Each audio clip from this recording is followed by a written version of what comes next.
Food இண்டஸ்ட்ரியில franchising எடுக்காம எந்த ஒரு எக்ஸ்பீரியன்ஸும் இல்லாம எப்படி சக்சஸ்ஃபுல்லா ஆகுறது அப்படின்ற ரெண்டாவது ஆப்ஷன் நான் சொல்றேன். சோ ரெண்டாவது ஆப்ஷன் பாத்தீங்கன்னா மென்டர்ஷிப். சோ இது எப்படின்னா உங்களுக்கு ஒரு ஐடியா இருக்கும், பினான்சியல் ஸ்டேபிளா இருப்பீங்க, ஒரு சிஸ்டம் ஸ்ட்ரீம்லைன் பண்றதுக்கான ஒரு பர்சன் வேணும், அதுதான் மென்டர்ஷிப் போறது. சோ இது நாங்க பண்ணிட்டு இருக்கோம், தி ரெஸ்டாரண்ட் சிண்டிகேட்.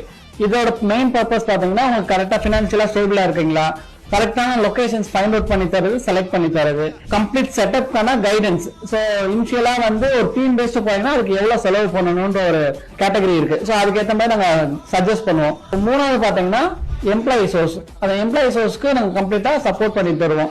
எந்த விதத்துல நாங்க எம்ப்ளாயி உங்களுக்கு சோர்ஸ் பண்ண முடியும்ன்றத பண்ணி தருவோம். நாலாவது பாத்தீங்கன்னா மார்க்கெட்டிங். சோ இதுதான் பிளேஸ் த மேஜர் ரோல்.